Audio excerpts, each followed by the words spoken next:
Hello students, subscribe for my channel, press the bell icon and never miss an update.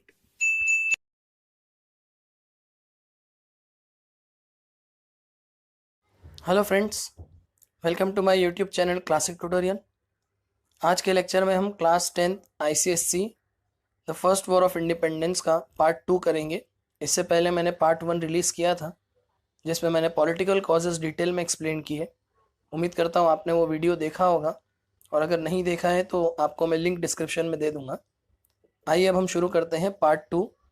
जो second cause है वो है socio religious causes, जिसमें point number 1 है interference with social custom. समाजी रस्म व रिवाज में ब्रिटिश लोग किस तरह से दखल देते थे उसके बारे में है। ये इमेज जो है वो उस ज़माने में बहुत मशहूर एक ट्रेडिशन था, सती, ये उसको दर्शाती है, ये इमेज उसको जाहिर करती है। Some of the social reforms introduced by the British were aimed at improving the condition of Indians. Britishers ने जो कुछ सोशल रिफॉर्म समाज में लाए थे उनका मकसद था भारत के लोगों की सोशल लाइफ को रिफॉर्म करना। However, they hurt the feelings of Indians by doing so. लेकिन उन्होंने इस चीज़ में भारतीय लोगों की फीलिंग्स को ध्यान में नहीं रखा, उनको ठेस पहुंचाई। The reforms like Sati abolition जो 1829 में हुआ था, विडो रीमैरिज एक्ट 1856 और western education to girls were not welcome by the masses. ये कुछ रिफॉर्म थे। जैसे सती का रिवाज आप सब जानते ही हैं कि किसी पति के मरने के बाद उसकी चिता पर जिंदा उसकी पत्नी को जला दिया जाता था। वो सती का ट्रेडिशन था जो ब्रिटिश ने एबॉलिश किया 1829 में। विधवा की या बेवा की दोबारा शादी नहीं हो सकती थी, तो दोबारा शादी हो इसलिए विडो रीमैरिज एक्ट 1856 में पास किया गया, और लड़कियों को वेस्टर्न एजुकेशन जो है वो दी जाना शुरू हो गई। तो ये चीज़ें क्योंकि कई सालों से इंडिया में चली आ रही थी तो लोगों को अच्छा नहीं लगा कि ये ऐसा क्यों हमारे समाजी रिवाज में और मजहबी रिवाजों में दखल दे रहे हैं। नेक्स्ट है एप्रीहेंशंस। दैट इज एप्रीहेंशन का मतलब होता है एंजाइटी या फियर अबाउट मॉडर्न इनोवेशन। यहाँ जैसे ब्रिटिश ने रेलवे शुरू किया था, मैंने इमेज भी दी है नीचे। Indians were suspicious about the modern innovation of the British like railway and telegraph. भारतीय लोग जो थे वो अंग्रेजों के इस नए नए इनोवेशन को लेके थोड़ा सा सस्पिशियस थे, थोड़े से शक में थे या डरे हुए थे या टेंशन में थे, ये भी बोल सकते हैं, जैसे कि रेलवे और telegraph.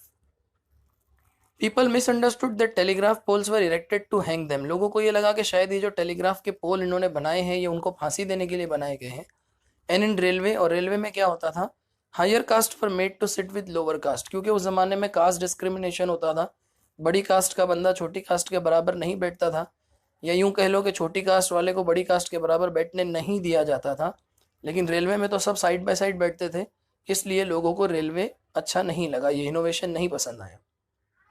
Thus they thought that British wanted to defy their caste and religion। इसलिए उनको लगा कि शायद अंग्रेज हमें हमारे धर्म से और हमारे कास्ट से निकालना चाहते हैं या हमारे धर्म को भ्रष्ट करना चाहते हैं।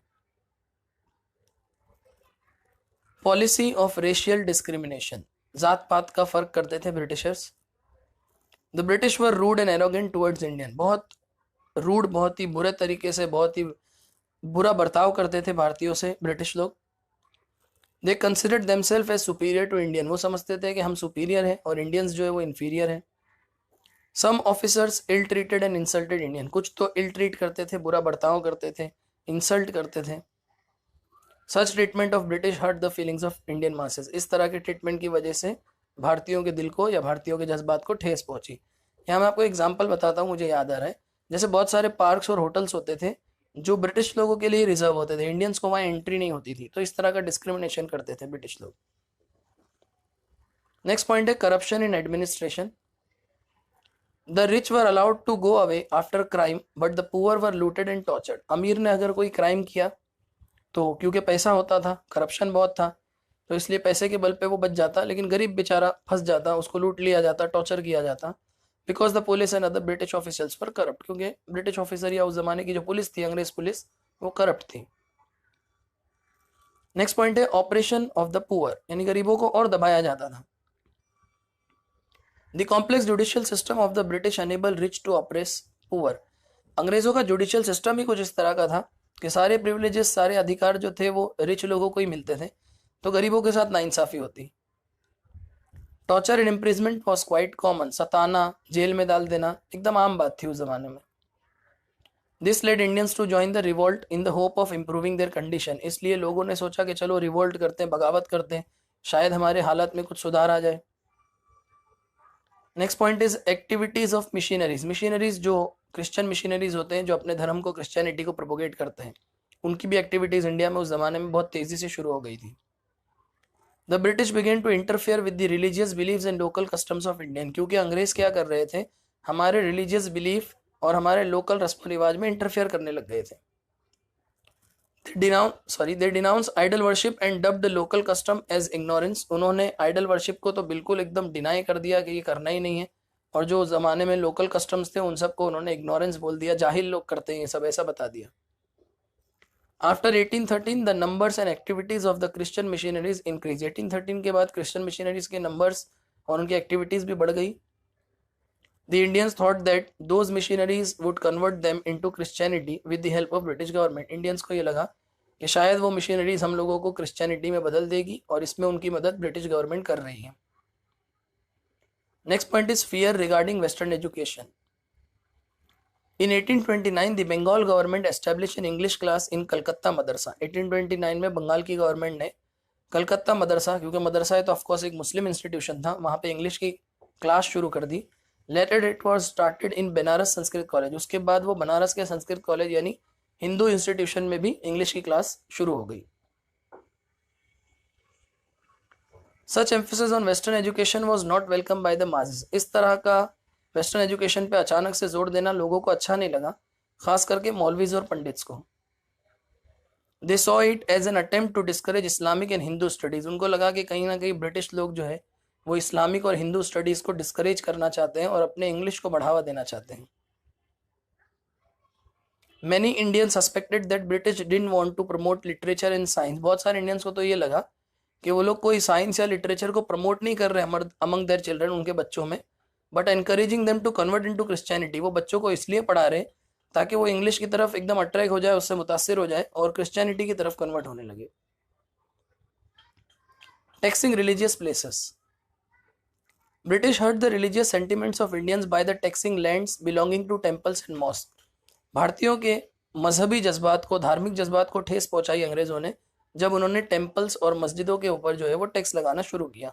Which was exempted from taxes bye previous rulers, क्योंकि आज तक भारत में जितने भी रूलर्स आए थे किसी ने भी मंदिर या मस्जिद पे टैक्स नहीं लगाया था या उसकी जमीन पे कभी टैक्स नहीं लगा था। फिर अगला है law of property. The Religious Disabilities Act of 1850 changed a Hindu law of property by enabling a convert from Hinduism to other religion to inherit the property of his father। Actually Hindu law of property क्या था कि अगर कोई हिंदू अपने धर्म को बदल लेता है तो उसको अपने पिता की प्रॉपर्टी में कोई हिस्सा नहीं मिलेगा। लेकिन अंग्रेजों ने क्या किया, रिलीजियस डिसेबिलिटीज एक्ट पास किया 1850 में, जिसके अकॉर्डिंगली अगर कोई हिंदू जो है वो धर्म को बदल भी लेगा तब भी वो बाप की जागीर में, बाप की प्रॉपर्टी में हिस्सा ले सकता है। तो इससे ये जाहिर होता है कि कहीं ना कहीं वो मजहब को कन्वर्ट करने में, धर्म को बदलने में बढ़ावा दे रहे थे। The Hindus regarded this as an attempt of British to give up ones own religious faith. ये जब इन्होंने किया अंग्रेजों ने, तो हिंदुओं को लगा कि ये तो हमारे धर्म को बदलने के लिए बढ़ावा दे रहे हैं। नाउ इकोनॉमिक कॉजेस पढ़ेंगे हम लोग। The most important reason of the revolt. Economic causes बहुत इंपॉर्टेंट है। Economic which is related to finance, money, पैसा। सबसे पहला है exploitation of economic resources.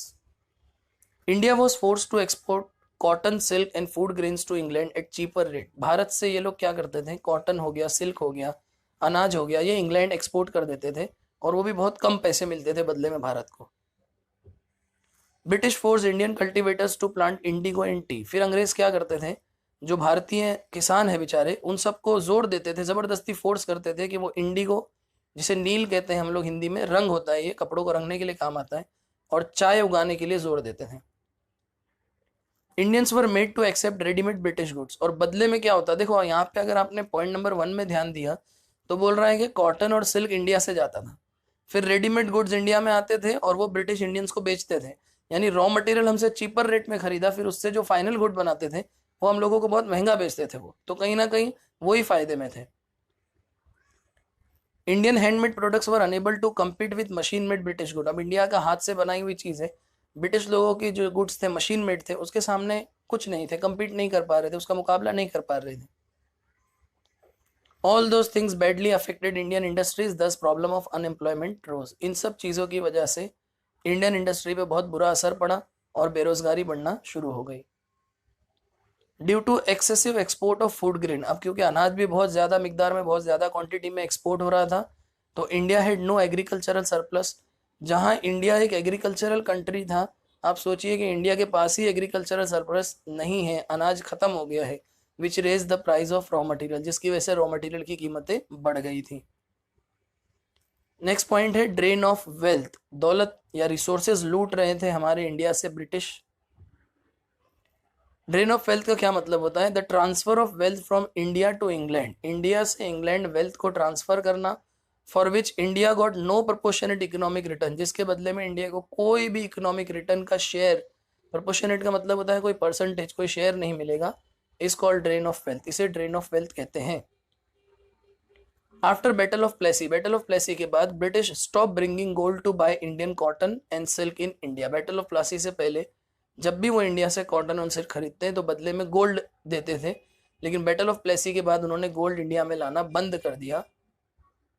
Raw material was purchase for their industries in England from the surplus revenues of Bengal, क्योंकि अब बंगाल के master बन चुके थे, तो बंगाल से जो टैक्स आता था अब उसी से वो खरीद लेते थे, तो उनको गोल्ड लाना नहीं पड़ता था।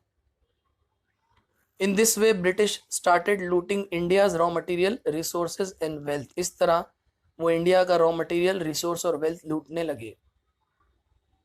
नेक्स्ट पॉइंट है DK of cottage industries and handicraft, Indian cottage industries और हैंडीक्राफ्ट का नुकसान होने लगा, या यूं कहो कि वो खत्म होने लगी। Heavy duties almost ruin Indian cottage industries and handicraft, Indian cottage industries और हैंडीक्राफ्ट जो इतना टैक्स उन लोगों को देना पड़ता था अंग्रेजों को, उससे लगभग वो पूरी तरह र्यून्ड हो चुकी थी, खत्म हो चुकी थी। While British goods were imported at nominal और duty free rates in India, जबकि अंग्रेजों की जो चीज़ें इंडिया में आती थी तो वो एकदम नॉमिनल टैक्स या तो किसी पे तो देना ही नहीं पड़ता था।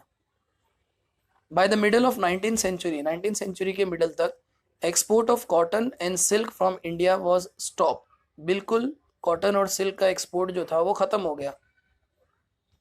The art of spinning and weaving came to an end, कपड़े बुनने का जो हुनर था इंडिया में जो कई सालों से चला आ रहा था वो खत्म हो गया। And creating unemployment to 1000 of artisan, और बहुत सारे आर्टिशन जो लोग थे बेचारे वो सब अनएम्प्लॉयड हो गए। नेक्स्ट पॉइंट है इकोनॉमिक डिक्लाइन ऑफ पेजेंट्री, किसानों का भी इकोनॉमिक डिक्लाइन हुआ। The peasants were discontent with the revenue policy and loss of their lands, जो टैक्स का पॉलिसी अंग्रेजों का था या जो उनकी ज़मीनें छीन जा रही थी, इससे किसान बड़े नाराज थे। The peasantry bore the heavy burden of taxes to provide money to the company for trade, administration and war. East India company जब कोई ट्रेड करने के लिए या एडमिनिस्ट्रेशन या कोई लड़ाई होती तो बेचारे किसानों के ऊपर टैक्स का बर्डन बढ़ जाता, उनको ज़्यादा टैक्स देना पड़ता जिसमें वो ट्रेड वगैरह करते थे east India company. Increase in land revenue forced many peasants to sell their lands, बहुत ज़्यादा जब टैक्स बढ़ गया तो कई किसानों को अपनी ज़मीनें भी बेचनी पड़ी। जमींदार्स पर रिप्लेस बाय मनी लेंडर्स, जमींदारों को हटा के मनी लेंडर आ गए।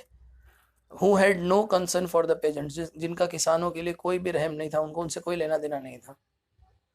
The economic decline of pageants adversely affected cultivation, जब इनकी हालत, किसानों की हालत खराब हुई तो खेती बाड़ी पे बहुत बुरा असर पड़ा। नेक्स्ट पॉइंट है ग्रोइंग अनएम्प्लॉयमेंट, बेरोजगारी बढ़ी।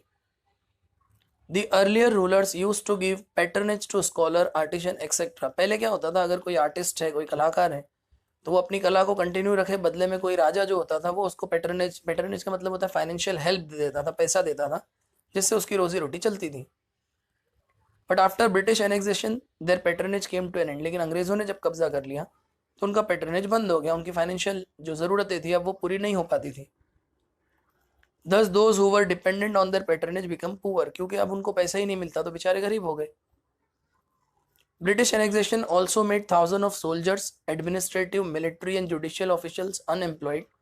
अंग्रेजों के कब्जे के बाद कई हजार सिपाही या एडमिनिस्ट्रेटिव, मिलिट्री या जुडिशियल ऑफिसर जो थे सब अनएम्प्लॉयड हो गए, because British policies excluded Indians from high post, क्योंकि अंग्रेजों की कुछ पॉलिसी ऐसी थी जिसमें इंडियंस को वो हाई पोस्ट देते ही नहीं थे। Thus they became bitter enemy of the British, इसलिए वो अंग्रेजों के दुश्मन बन गए। नेक्स्ट पॉइंट है in human treatment of Indigo cultivator. खेती बाड़ी जो लोग करते थे किसान, उनके साथ भी बहुत बुरा व्यवहार ये लोग करते थे। Indigo trade was highly profitable to British, thus they force peasants to cultivate only indigo. क्योंकि इंडिगो के ट्रेड से अंग्रेजों को बहुत फायदा होता, तो किसानों को फोर्स करते थे कि तुम लोग सिर्फ नील ही उगाओ, इंडिगो ही उगाओ। Their crops were destroyed and their cattle were taken away as a punishment if they planted anything else. अगर कुछ और उगाया इंडिगो को छोड़ के तो उनकी फसलों को बर्बाद कर दिया जाएगा, और उनके जो कैटल होंगे, उनको जो बैल वगैरह होते हैं जिनसे हल चलाते हैं, वो सब ले लिए जाएंगे पनिशमेंट के तौर पे, उनको सजा दी जाएगी। नेक्स्ट पॉइंट है पुअर्टी एंड फेमाइंस। वैसे फेमाइन का मतलब एक तो सूखा भी होता है, लेकिन यहाँ पे फेमाइंस का मतलब हम लेंगे एक्सट्रीम स्कैरसिटी ऑफ फूड। अब आप सोचिए इंडिया जो एग्रीकल्चरल कंट्री है, क्या हाल कर दिया होगा उस जमाने में अंग्रेजों ने कि स्कैरसिटी ऑफ फूड हो गया। There were 12 major and many minor famines between 1765 and 1857. 1765 से 1857 के बीच में 12 मेजर और बहुत सारे माइनर फेमाइंस आए। Those famines were the result of natural calamities। कैसे आए थे? या तो कुछ नेचुरल क्लैमिटीज होती थी, कुछ कुदरती आफत आती थी, या प्राकृतिक जो आफत कहते हैं वो होता था, ड्रॉट सूखा पड़ जाता था, as well as bad administration of the British. अंग्रेजों का एडमिनिस्ट्रेशन भी फेमाइन की एक वजह थी, जैसे कि हाई टैक्सेशन हो गया, ड्रेन ऑफ वेल्थ, सब पैसा लेकर चले जाते थे, एक्सप्लॉयटेशन ऑफ द पेजेंट, किसानों को लूट रहे थे, etcetera. The British government did nothing to lessen people's misery. अब होता क्या है कि अगर मुल्क में या कंट्री में कोई प्रॉब्लम आई है तो गवर्नमेंट उसको सॉल्व करती है ना, लेकिन यहाँ पे ब्रिटिश गवर्नमेंट लूट रही है, बल्कि प्रॉब्लम सॉल्व करने के लिए कुछ नहीं कर रही है। नेक्स्ट पॉइंट है decline of landed aristocracy. The properties of hereditary landlords and taluqdars were taken away. जो हेरिडिटरी लैंडलॉर्ड्स थे, जिनके पास विरासत में बहुत सारी प्रॉपर्टी आई थी, उन सब की प्रॉपर्टी ले ली गई। एज पर इनाम कमीशन 1852, अंग्रेजों ने एक कमीशन बनाया, इनाम कमीशन एक रूल है। 20,000 स्टेट्स, 20,000 प्रॉपर्टी वर कॉन्फिस्केटेड, जब्त कर ली गई, ले ली गई। When the landlords couldn't produce evidence of their ownership, अगर किसी लैंडलॉर्ड के पास उस जमीन की ओनरशिप का कोई प्रूफ नहीं होता तो अंग्रेज उसको ले लेते हैं, और इस तरह उन्होंने 20,000 जमीनें ले ली एन ऑक्शन, और उसको बोली लगा दी। Merchants and money lenders purchase those state, और ये जमीनों की जब बोली लगी तो खरीदा किसने? बड़े बड़े मर्चेंट्स लोगों ने और मनी लेंडर लोगों ने। एन एक्सप्लॉयटेड टेनेंट, और उस पर जो टेनेंट रहते थे उन सबको लूटना शुरू कर दिया। तो फ्रेंड्स, मैं उम्मीद करता हूँ आपको आज का लेक्चर अच्छा लगा होगा। और भी कई सारे लेक्चर्स आएंगे, तब तक के लिए जुड़े रहें क्लासिक ट्यूटोरियल के साथ। और अगर आपको वीडियो अच्छा लगा तो लाइक करो, कमेंट करो, शेयर करो और सब्सक्राइब ज़रूर करो। और बहुत जल्द मिलता हूँ आपको पार्ट 3 के साथ। Thank you so much.